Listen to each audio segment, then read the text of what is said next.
Federal prosecutors could rest their case today in the sex trafficking trial against musician R. Kelly. Now his executive assistant of 16 years is telling our Michael Strahan about what she says she saw inside Kelly's homes, including his live-in girlfriends and female visitors. So here's Michael Strahan. It's the bombshell trial making headlines. R&B superstar R. Kelly in federal court.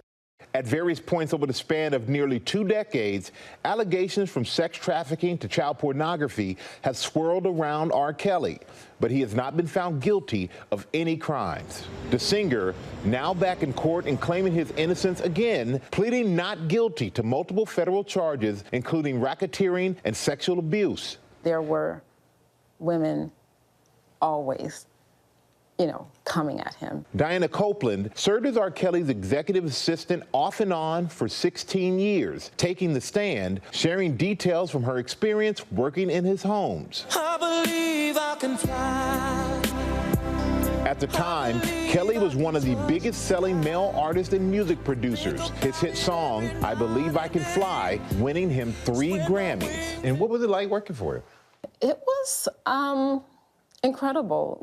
One day I'm hugging Whitney Houston, and then the next day I might be on the set of Lady Gaga. How would you describe him as a person? He's charismatic, and I think that's one of the reasons why people kind of say he has 2 personalities, because when you meet him, he has, he's a really personable person. If you see him angry, that's a whole different person. Inside Kelly's homes where she worked, Copeland said there were rules, like guests were not allowed to roam the homes. Where did they all stay? Yeah, he would have live-in girlfriends. They had their own rooms. Guests would just come, maybe sit in the studio with him. But the live-in girlfriends, they had their own rooms. There were moments where they were restricted, though, of moving around the house. They had to ask for permission to leave their rooms and move around the house. Can you tell me about that? He had like 3 properties. In those properties, there was like a certain decorum that was expected. He pretty much didn't want not just the girls to move around, but he didn't want anybody to be able to just roam his house, like a museum. So if they were in their rooms or wherever they were, permission was required to leave your room. So you're a living girlfriend, or you're a guest in the house, and you go to your room and you stay there until you're told that you can leave your room. Well, I'm talking about the main part of the house, right? So nobody is able to roam. As far as like in their room, I don't know that they had to ask permission. But if they wanted to leave their room, they had to be escorted.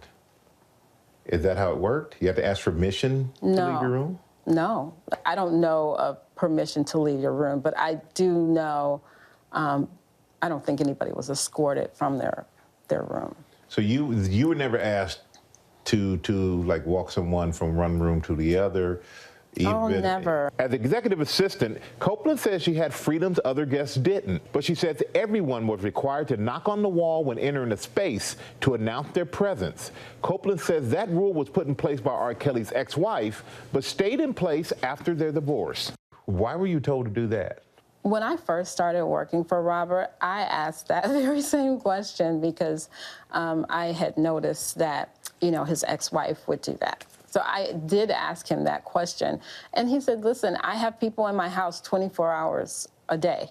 I have workers in my house 24 hours a day. The least that everybody can do is just knock to let me know you're there. And so I understood that. That didn't come across as a little odd? No, it didn't. Really? It did not. I mean, I know that celebrities have unique rules based on their likes and their dislikes. He doesn't like mustard on his hamburger. That's odd to me too, but I did it. This is his home. He wants us to knock. It wasn't a big deal for me. Copeland says she was asked to accompany his guests on outings. She says during shopping trips, the women often didn't interact with male salespeople. They asked me during the trial, did you notice their reaction with males? And I did. They didn't want to speak to the males. In fact, sometimes they would ask me to interact with the males. So they didn't want to speak to the males, or were they told not to speak to the males? Well, that piece I can't speak to because I don't know if they were told, but I would say that you can pretty much surmise that that was probably the case. She also said Kelly made her call multiple Ubers for the girls if the drivers were male. Robert eventually realized that Uber drivers, you can't pick the gender. So he eventually stopped asking about that. She says while outside a fitness center waiting for Kelly to work out, she was in a van with multiple women, and one of his girlfriends needed to use the restroom, but she says refused to go because she did not have permission from Kelly. Was she afraid of him? Was she afraid that if she removed or went to the bathroom that she would be in trouble? That's, a question, I guess, for her. But what I can say is this. There are certain rules that are put in place for safety, because when he gets out of the vehicle, he's highly recognizable. So now whomever gets out of that vehicle, there's a spotlight, a target on that person. The knocking on the wall, the, no speaking to men, the texting to use the bathroom, none of that raised an alarm for you. You didn't think any of that was a little strange? I know Robert, the family man, the businessman, but his personal life is Robert's personal life. So my job stops at the threshold of his bedroom door. Copeland says multiple live-in girlfriends and other women would visit his homes, and one of her jobs was making their travel arrangements. In court, Kelly has been accused by some women of traveling them across state lines when they were underage. Another alleged victim telling the jury she was even held captive for several days. Diana maintains she didn't see anything like that. When you're making travel arrangements, of course, you need the date of birth. So how old were these women? They ranged in ages, but none of them were underage. So no minors? No minors. No one under 18? No one under 18. In fact, when this case came up, I'm reading that women are locked up and, kidnapped and these things of that nature. And that's not what I'm seeing. I'm not seeing anybody that's trying to leave or any locked doors. And while you worked for him, he was up on 21 counts of child pornography. Did that ever concern you? When he was acquitted, the world immediately understood that he was acquitted. In 2018, Copeland was named in a civil complaint pending against R. Kelly.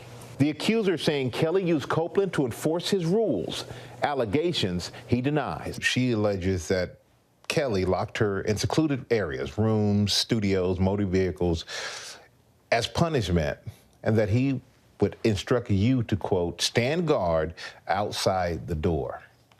What is your response to that? So I can't speak to her experience with him, but I can speak to the piece that mentions me, that it's absolutely impossible. Anybody that knows me knows that I would never do anything like that. While testifying, Copeland was asked about an incident where Kelly confronted her about letting a woman, quote, escape. So when he said escape, what went through your mind? There was an employee that was trying to start trouble. She calls him. She says, Diana let Anna escape. And he comes to me and tells me exactly what that person says. And I said to him,